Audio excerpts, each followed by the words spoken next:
Hey everybody, it's Robyn and welcome to my channel where I have this beautiful Encanto cake to share with all of you. We have some inspiration from the magical house, as well as Isabella's flowers, and I have a hand-painted picture of Mirabel herself. I think you guys are going to like this one, so let's get right into it. So for today's cake, we're going with the simple two-tiered version, which I thought would translate really well as the different levels of the house. So we're going to start out with three 6-inch layers, which I'm going to level out, and I'm also going to use a 4-inch extra tall layer, and I'm going to torque that into 3 separate layers so we can stack and fill those as well. Now, once we have our layers prepared, we can go ahead and start building up our cake. So I'm using a turntable for ease of use and a 10-inch cake board for my 6-inch cake. And we're attaching that first layer with a little bit of buttercream, and that's going to act as a bit of a glue for our cake to stick to.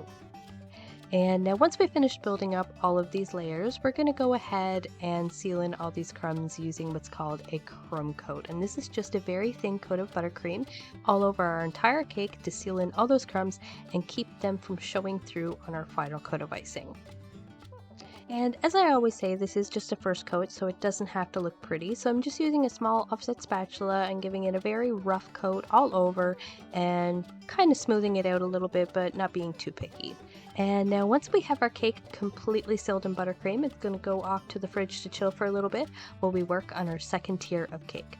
So for this one, I'm taking a slightly different approach. We're using 2 cake cards because one is going to be staying with the cake.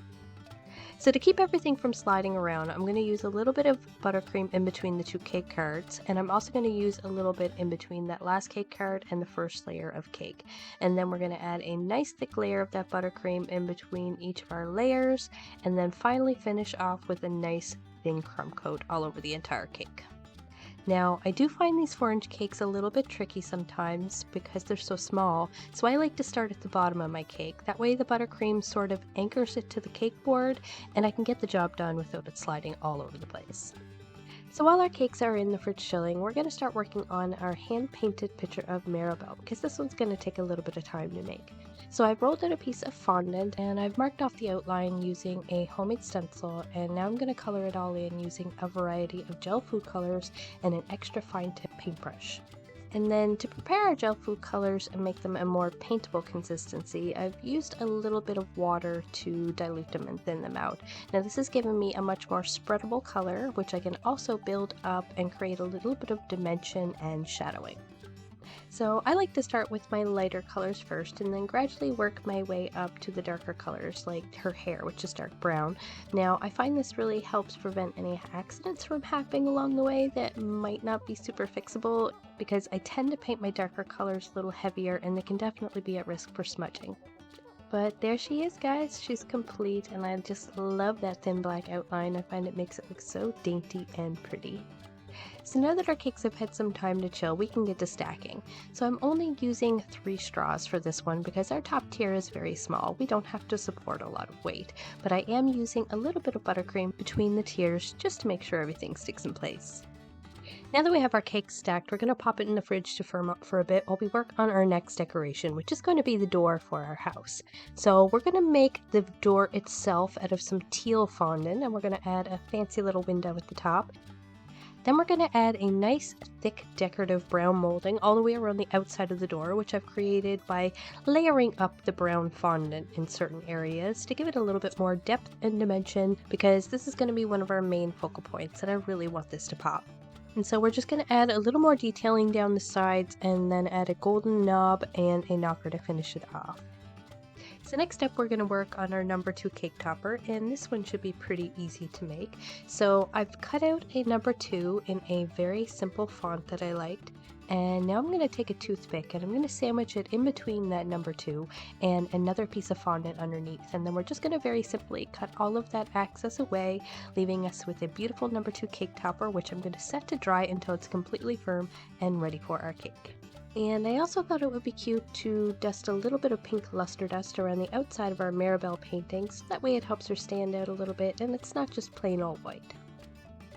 So next up we're going to start working on some golden butterflies, and I have a handy little fondant butterfly cutter to help me make these. So with some really thinly rolled yellow fondant, I'm going to punch out about 10 or so, And we're going to dust these with a little bit of gold dust before setting them off to dry with a tiny little bend in the wings. So we're just going to very carefully fold each one at the center, and then we're going to set it on this parchment paper to dry so they firm up in this position. So we've almost completed all of our fondant decorations. We just have a couple more to make, and then we can begin to dress our cake. So I wanted to add just a little bit of a brick pattern to each side of the doorway, as well as a brick doorstep for the very front of the cake. So I rolled out a piece of brown fondant, and to keep things really simple, I just used my ruler to mark off all my long lines, and then my Dresden tool with a little flat tip to mark off all the shorter lines, before finishing it off by using my X-Acto knife to cut out the shape of how I want the brick to lay, as well as slicing it right down the center so I have a piece for each side of the doorway. And then for the doorstep, I just rolled out a piece of extra thick fondant, shaped it a little bit with my ruler to create a step, marked off a few lines, and then trimmed it to make it fit. So now that we have the majority of our fondant decorations made, we can go ahead and start adding these to the cake. And because I didn't use any Tylose powder in this fondant, they're still nice and pliable, and they shape nicely around the cake without bending or cracking. And now we're going to go ahead and stick our Mirabel painting in place, and I'm also going to add a little bit of framework to make this look like a window, but I'm going to keep it very simple, and we're just going to use a few different strips of white fondant of different sizes and just sort of cut those up and stick them into place. And I have to say, I'm absolutely loving how this turned out so far, guys. It's such a simple and easy way to create a beautiful balcony for the top of our cake. So next up, we're going to start working with some buttercream, but very quickly before I begin, I want to stick the birthday girl's name in place on the cake board so I can make sure there's room for it where I want it to be before I add any greenery. So we're going to start with some brown first, and we are going to pipe on our tree, and I've added lots of branches because I want to add lots of flowers, as well as lots of green vines all over the side and up the back of my cake. And I'm also going to go ahead and pop that number 2 up on the top, so that way we can get that into place and start to work around it and incorporate it into the design of the cake. Next, it's time to add our flowers, and using a number 224 piping tip and some of this pretty pink, we're going to pipe some flowers all over our tree. Now you can add as many or as few as you like, but I'm going to add a whole bunch because I think that looks so pretty. And now I'm going to switch over to some purple and add some to the vines. And now we're going to finish up our piping with a number 352 leaf piping tip, and we're going to add some foliage to really make this cake come to life. And last but not least, guys, we cannot forget our butterflies. To me, I feel like these represent Mirabel the most on our cake, aside from her picture, of course. So they're such an important feature, and that makes them the perfect finishing touch for our cake. And who doesn't love a little sparkle? So there you have it, guys. I really hope you enjoyed my version of an Encanto cake. I had such a magical time making this one for you. So I hope I'm leaving you guys feeling inspired, and maybe you might like to try to make your own someday, and hopefully you guys will use my video. So I hope you guys enjoyed this one. If you did, leave some love, pop by those comments and say hello, and don't forget to hit subscribe so you don't miss any of my future videos. Thanks for watching, guys. See you on the next one.